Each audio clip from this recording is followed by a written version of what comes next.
एक सुनसान रात थी। राइस्टर और ज्ञान भाई मूवी देखकर बाइक से घर जा रहे थे। तभी अचानक तेज बारिश होने लगती है। ज्ञान भाई घबरा कर बोला, अरे राइस्टर, कुछ दिख ही नहीं रहा भाई। तभी सामने से एक ट्रक सीधा उनकी तरफ आता है। ज्ञान डर के बाइक को मोड़ता है और दोनों एक पुरानी हवेली के गेट के अंदर घुस जाते हैं। राइस्टर ने सांस लेते हुए कहा, भाई बाल बाल बचे, बारिश बहुत तेज है, चल थोड़ी देर यहीं रुकते हैं। फिर दोनों हवेली के अंदर जाते हैं, लेकिन अंदर एक अजीब सा सन्नाटा था। राइस्टर ने इधर उधर देखा और बोला, भाई मुझे जोर से लगी है, तू रुक, मैं अभी आया। फिर वह हल्का होने जाने लगता है, लेकिन जैसे ही थोड़ा आगे बढ़ा वह तुरंत रुक गया, क्योंकि कहीं से बहुत हल्की सी रोने की आवाज सुनाई दे रही थी। उसे अब डर लग रहा था, लेकिन वह फिर भी धीरे धीरे उस आवाज की तरफ बढ़ता गया। चलते चलते वह एक पुराने कमरे के सामने जा खड़ा हुआ और जो अंदर देखा उसका होश उड़ गया। बारिश रुक चुकी थी। ज्ञान भाई चिल्लाए, ओए राइस्टर, बारिश रुक गई है, चल निकलते हैं। फिर दोनों घर की तरफ निकल पड़े, लेकिन ज्ञान को कुछ अजीब लगा, पर अंधेरी रात में उसने ज्यादा सोचा नहीं।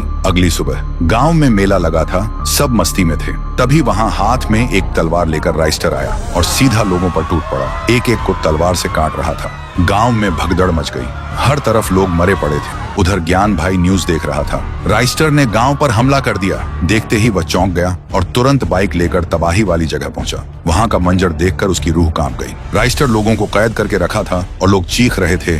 ज्ञान बोला, ओ ये राइस्टर पागल हो गया है क्या? ये सब क्या कर रहा है? तभी वह राइस्टर अपने असली रूप में आता है, एक काला राइस्टर, और कहता है, तेरा दोस्त अब खत्म हो चुका है, अब इस दुनिया पर शैडो रेल्म का राज होगा, और हंसने लगता है। ज्ञान समझ गया, ये उसका दोस्त नहीं, कल रात हवेली में कुछ तो हुआ था जो उसे पता नहीं था। फिर ज्ञान ने बाइक उठाई और सीधा हवेली की तरफ निकल पड़ा। हवेली पहुंचते ही वह सीधा उसी कमरे में गया। वहां उसने देखा आईने के अंदर असली राइस्टर तड़प रहा था। ज्ञान बोला, भाई तू यहाँ कैसे फंस गया? राइस्टर रोते हुए बोला, कल रात जब मैं हल्का होने जा रहा था, कहीं से मुझे किसी के रोने की आवाज आई। मैं उस आवाज के पीछे चलता गया और तभी एक कमरे में देखा आईने के अंदर एक इंसान कैद था, जो मेरे जैसा ही दिख रहा था, मगर पूरा काला। वह मुझे बोल रहा था, मुझे बचाओ, मैं बाहर नहीं आ पा रहा। मैं पहले ही डरा हुआ था, ऊपर से मुझे जोर से भी लगी थी। हड़बड़ी में मैंने आईने की तरफ हाथ बढ़ाया और उसी पल अंदर वाला काला राइस्टर बाहर आ गया और मैं आईने के अंदर चला गया। फिर काला राइस्टर मेरा रूप लेकर तेरे पास गया था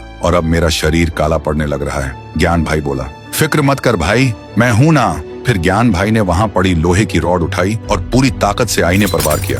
आईना टूट गया। गांव में काला राइस्टर चीखते हुए धुएं में गायब हो गया और हवेली में असली राइस्टर आईने से बाहर आ गया। वह हांफते हुए बोला, थैंक यू भाई, अगर तू वक्त पर ना आता मैं हमेशा के लिए उसमें कैद रह जाता। ज्ञान भाई मुस्कुराते हुए बोला, दोस्ती में थैंक यू नहीं बोलते भाई, चल घर चलते हैं, मुझे भूख लगी है। और इस तरह ज्ञान की होशियारी ने गांव और राइस्टर दोनों को बचा लिया।